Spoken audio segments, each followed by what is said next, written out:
Hello बच्चों, let's read the question. Plot the following points, join them in order and identify the figure thus formed. The points are A 1,3, B 1,-1, C 7,-1 and D 7,3. Write the coordinates of the point of intersection of the diagonals. बच्चों, इस question में हमें 4 points दे रखे हैं. इनको हमें एक order में प्लॉट करके ज्वाइन करना है और उससे जो फिगर बन रहा है उसको आइडेंटिफाई करना है. इसके अलावा जो डायगोनल है उसके डायगोनल के पॉइंट ऑफ इंटरसेक्शन के कोऑर्डिनेट्स फाइंड आउट करने हैं. तो इस क्वेश्चन में हमें 2 चीजें फाइंड आउट करनी है. तो सबसे पहले की कॉन्सेप्ट देखते हैं. की कॉन्सेप्ट में हम लोग ये डिस्कस करते हैं कि कैसे किसी पॉइंट को हम लोग एक्स वाई प्लेन में प्लॉट कर सकते हैं. तो की कॉन्सेप्ट देखते हैं.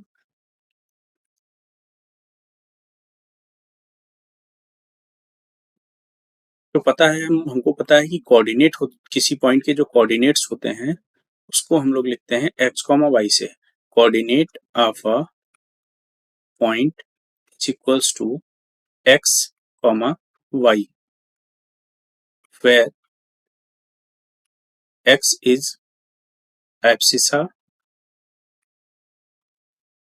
And Y is ordinate. तो इस एब्सिसा और ऑर्डिनेट की वैल्यू से हम लोग एक्स वाई प्लेन में उस वैल्यू को प्लॉट कर सकते हैं. एक्स एक्सिस में और वाई एक्सिस में कितनी यूनिट हमको, कितना डिस्टेंस हमको ट्रेवल करके पॉइंट बनाना है उसको हम लोग एक्स और वाई की वैल्यू से प्लॉट कर सकते हैं. तो इस कॉन्सेप्ट को यूज करके हम लोग अपने चारों पॉइंट को एक्स वाई प्लेन में प्लॉट करेंगे. उसके बाद उनको ज्वाइन करके फिगर को आइडेंटिफाई करेंगे. फिगर जब आइडेंटिफाई हो जाएगा उसके बाद जो डायगोनल्स होंगे उनको पॉइंट ऑफ इंटरसेक्शन निकालेंगे और उस पॉइंट ऑफ इंटरसेक्शन के केस में भी एक्स और वाई की वैल्यू, ऑर्डिनेट और एब्सिसा की वैल्यू फाइंड आउट करके उस पॉइंट ऑफ इंटरसेक्शन के कोऑर्डिनेट्स को फाइंड आउट करेंगे.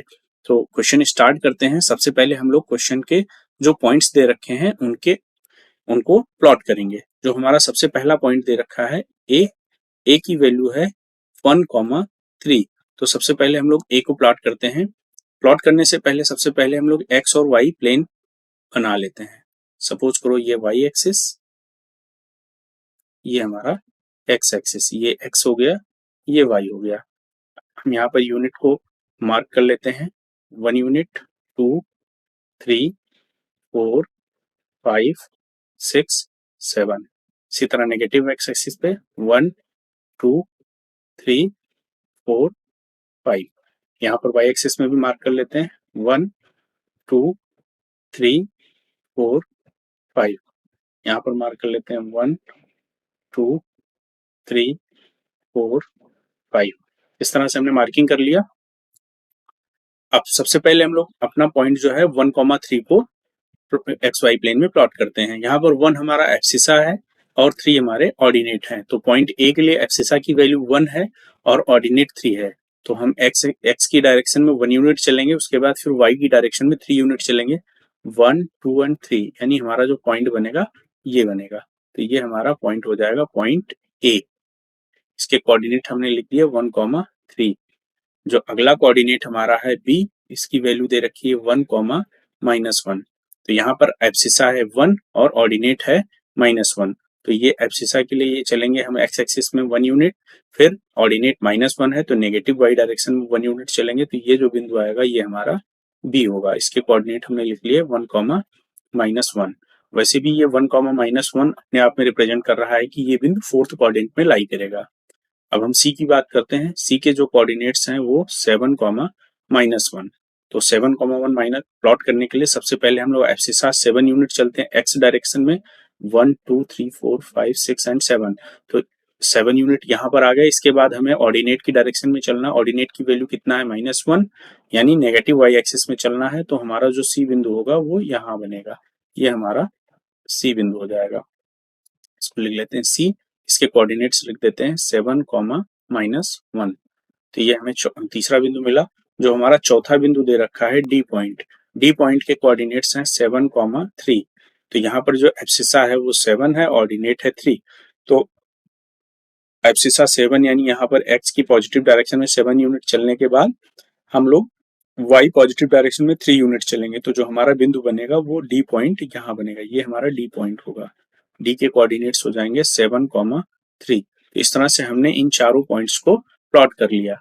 अब इनको हम लोग मिला लेते हैं, इनको ज्वाइन कर लेते हैं। तो ए से बी को ज्वाइन करते हैं, ए से बी ज्वाइन किया, बी से सी को ज्वाइन करते हैं, फिर सी से डी को ज्वाइन करते हैं और ए से डी को ज्वाइन करते हैं। तो इस तरह से हमने इन चारों पॉइंट्स को ज्वाइन कर लिया। ये हमारा चारों पॉइंट हमारे ज्वाइन हो गया। इस तरह से अगर हम एडी की वैल्यू निकालें, जो ये एडी लेंथ मिल रही है इसकी वैल्यू निकाले हैं तो ये 6 यूनिट आ रहा है। अगर बीसी वैल्यू की बात करें बीसी, तो इसकी वैल्यू 6 यूनिट आ रहा है। इसी तरह अगर हम ए बी लेंथ की बात करें तो ए बी लेंथ की वैल्यू आ रही 3 यूनिट पॉजिटिव वाई डायरेक्शन और 1 यूनिट नेगेटिव वाई डायरेक्शन, यानी इसकी वैल्यू 4 आ रहा है। इसी तरह सी डी वैल्यू भी 4 आ रहा है। तो अगर हम यहाँ पर देखें तो हमारा A B equal to C D and A D equals to B C. तो यहाँ देख रहे हैं अपोजिट साइड्स जो हैं वो इक्वल हैं। इसके अलावा अगर हम इंटीरियर एंगल की बात करें तो angle A equal to angle B equal to angle C equal to angle D, और ये चारों हमें दिख रहे हैं कि 90 डिग्री है। तो यानी ये जो फिगर प्लॉट हुआ है ये फिगर हमारा एक रेक्टेंगल है। तो जो फिगर आइडेंटिफाई हुआ है, फिगर इज रेक्टेंगल। तो इस तरह से हमने जो पहला चीज क्वेश्चन का जो पहला पार्ट था, जो फिगर आइडेंटिफाई करना था, वो हमें रेक्टेंगल मिल गया। अब हम लोग देखते हैं कि इस केस में हमें क्या करना है कि हमें इसके डायगोनल्स के पॉइंट ऑफ इंटरसेक्शन निकालने। तो सबसे पहले हम लोग डायगोनल को मिलाते हैं, तो बी से डी को मिलाएंगे और इसी तरह ए से सी को मिलाएंगे। जब ए से सी को मिलाते हैं तो ये हमारा जो बिंदु बना, ये हमारे पॉइंट ऑफ इंटरसेक्शन है डायगोनल्स के। तो डायगोनल्स के जो पॉइंट ऑफ इंटरसेक्शन है, सपोज करो हमने इसको नाम दे दिया एम, तो एम जो है point of intersection of diagonal है। तो अगर हम इस एम के कोऑर्डिनेट्स को फाइंड आउट करना चाहें तो इसके लिए हमें एब्सिसा और ऑर्डिनेट की वैल्यू फाइंड आउट करनी होगी। तो यहाँ जो एब्सिसा हो जाएगा वो हमारा ये लेंथ हो जाएगी, ये लेंथ हमारी एब्सिसा हो जाएगी और ये लेंथ हमारा ऑर्डिनेट हो जाएगा। तो हमको पता है जो ये लेंथ है ये 1 यूनिट 3+1, यानी ये हमारी टोटल 4 यूनिट ये आ गई एब्सिसा। और ऑर्डिनेट की अगर हम बात करें तो ये हमारी 1 यूनिट आ रही है, तो ये हमारा हो जाएगा 1 यूनिट।